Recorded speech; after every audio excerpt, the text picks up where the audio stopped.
कहां से देगी मेरे पैसे? बता क्या है तेरे पास? अगर पैसे नहीं देने तो शादी कर ले मुझसे, मेरी छम्मक छल्लो। सेठ कलामचंद ऐसे ही सुंदर लड़कियों को फंसाकर शादी कर लेता था। पहले वो लड़कियों को ब्याज पर पैसे देता और फिर समय से पहले उनसे पैसे मांगता, क्योंकि वो उनसे फर्जी कागज पर साइन करवा लेता था। नीना अब फंस चुकी थी।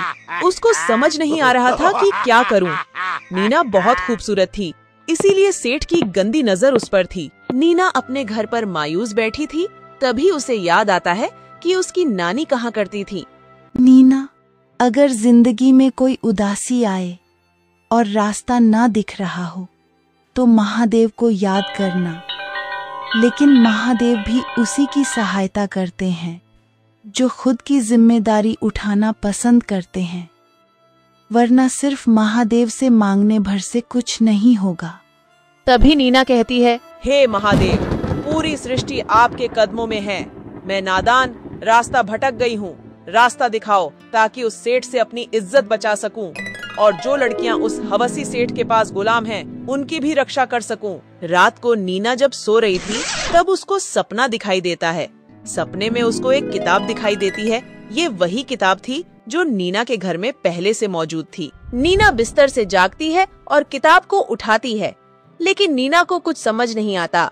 तभी नीना कहती है कि महादेव मेरी मदद करो। तभी किताब उड़ने लगती है और किताब से आवाज आती है, महादेव के नाम से मेरी शक्तियाँ जागृत हुई हैं, वरना मैं बिना शक्तियों के सदियों से यहाँ थी। बताओ तुम्हें क्या चाहिए बच्ची? मुझे उस सेठ का कर्ज चुकाना है।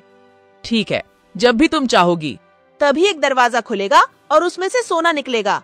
अब ये तुम्हारे ऊपर है कि तुम इसका इस्तेमाल लालच के लिए करती हो या सबकी भलाई के लिए। तभी किताब गायब हो जाती है।